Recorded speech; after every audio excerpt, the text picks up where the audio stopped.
Bismillahirrahmanirrahim. Assalamualaikum warahmatullahi wabarakatuh. Perkenalkan, nama saya Radianti dari Program Studi Pendidikan Guru Pendidikan Anak Usia Dini, Fakultas Ilmu Pendidikan Universitas Negeri Makassar. Pada kesempatan kali ini, saya akan menceritakan pengalaman saya selama mengikuti kuliah daring atau kuliah online disebabkan karena adanya wabah virus COVID-19, sehingga banyak elemen-elemen yang menerapkan sistem online ini tak terkecuali kampus kita, yakni Universitas Negeri Makassar.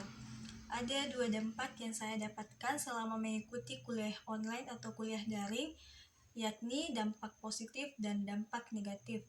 Dampak positif yang saya dapatkan yang pertama adalah kita sebagai mahasiswa lebih mudah mencari materi atau referensi sesuai dengan keinginan kita sendiri.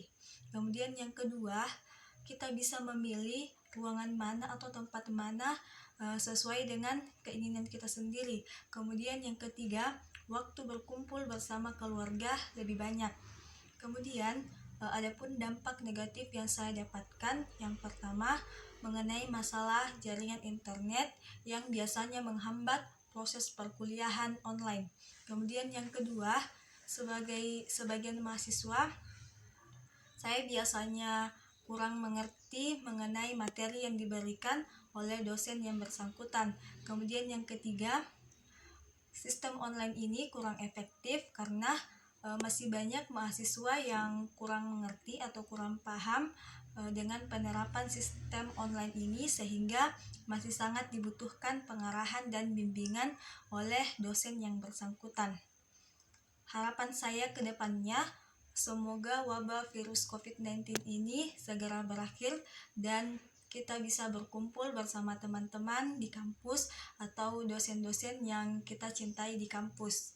Dan tetap stay at home, jaga kebersihan dan jaga jarak kepada orang lain, jangan lupa memakai masker ketika bepergian.